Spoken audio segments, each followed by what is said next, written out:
first got into Suicidal Tendencies in 1984. That was the year I started skateboarding and the year I discovered punk rock. My friend, John Reigart, who had actually told me what kind of skateboard to buy and was the guy I looked up to when I first started skateboarding, said, "Hey, have you ever heard of this band, Suicidal Tendencies? The album graphics look kind of cool. I haven't checked it out yet." So we put that on and we played it over and over and over again. By about the third time, I was addicted to it. I loved all the tracks, Institutionalized, Subliminal, I Shot the Devil, I Saw Your Mommy. I mean, it's a great record. A short time later, I realized that Suicidal was fronted by Mike Muir, who was the brother of Jim Muir, the founder of Dogtown Skateboards. When I was 16, I moved out with my brother, and someone that we knew, he had drums. And so you have drums, everybody, they're not drummers, but you have to hit on it and stuff. Another friend had a guitar. And for us, it was kind of like we just started like playing around and messing around. And it was fun. At the end of the month, we had a party, and we lived in a little place in the hood in Venice, and it was a little backyard. And they'd always be packed, and we charge people, and then we use that money to pay rent. We're sitting there going, maybe if we play at the party, we'll clear everybody out so that we can charge more people later when they come in. And so we started doing rent parties, and then it got so big that we started renting out places and doing shows like that. Punk rock, there was no market. What we were doing was even less, and we didn't really care. It was just doing what we liked and what we thought was cool, and we worry about tomorrow. I love the history of punk rock, about everything being grimy. And so when I was younger, if I got a new t-shirt or new sneakers, immediately I wanted the stuff scuffed up, beat up.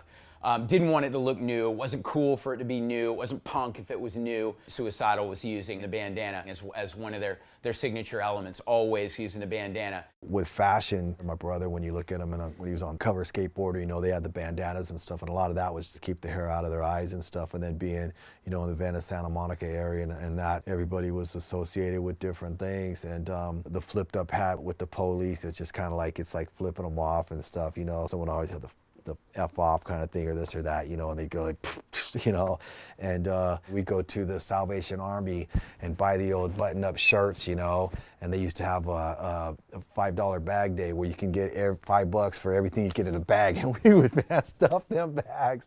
Suicidal was one of those bands that I loved because they had great art also. Skeletons skating in the pool wearing a bandana with the Suicidal Tendencies on the bottom of the board, once again connecting skateboarding and Suicidal. There was the Suicidal skull with the hat flipped up with Suicidal written on it, once again with a bandana. Later, a Possessed Escape, which a great skull with a star with a goat in it. Later on, I found out that Ric Clayton was the guy who had done the Possessed Escape graphic and a lot of awesome flyers for Suicidal back in the 80s. Then I found out that the other art pieces that were really iconic that I knew for Suicidal were done by Lance Mountain.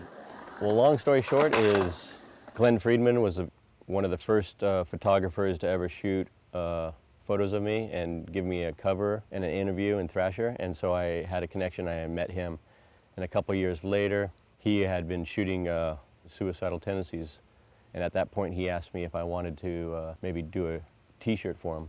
I like projects. I like doing things for people, and it sounded like a fun little challenge, so I took the drawing and the idea from some photographs. Everyone's always thought it as a photograph of Alva at Vista that Glenn shot, and it's partly that, but there was also a photo of Kent Senator, and it was kind of a mix of them. It was actually the photos from a Kent Senator interview. That's actually, I think, really where the main image of it kind of came from, but I always loved this photo Glenn shot of Alva at Vista. I used his leading hand with that style because it's such a good style, you know.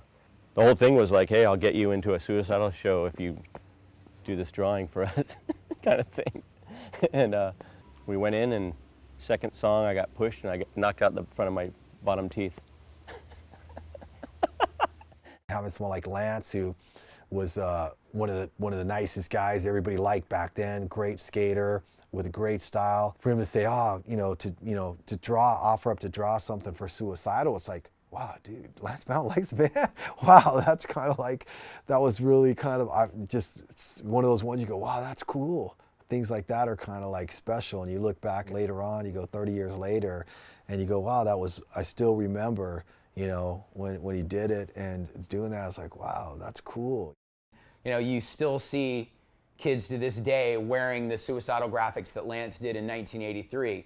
To use these in our collaboration with OBEY with Suicidal and have Lance have his name on the graphics and receive some recognition, I think is really important. So Ric Clayton and Lance Mountain are being acknowledged for their artistic contribution to the legacy of Suicidal Tendencies. What we did with the project was Shepard took Lance's original drawings and then also the original pentagram drawing, which was by Ric Clayton. He basically did his versions of them. We wanted to keep the artwork, you know, as close to the original as possible, but put kind of an OBEY twist to it. As always with these collaborations, you know, it's important to respect the heritage and the legacy that those guys have left and follow in their footsteps in a meaningful way. You know, when someone says 30 years and they go, wow, that's a long time, and to still be doing it, and for them to see it and go, you know what, they're not the old band going through the motion or trying to be nostalgic. It's like they're going to make a statement. And if you can't make a statement, then it all ends. I set my heart up on a platter. The world now stab me like I don't even matter. You grab my hand just to squeeze too tight. You count the pain just so I feel your might. You cast your vengeance so easily. I get found guilty and absentee. So why is it when everybody looks at me, they always judge me for the things that they can't see? I want my front teeth back. Still missing.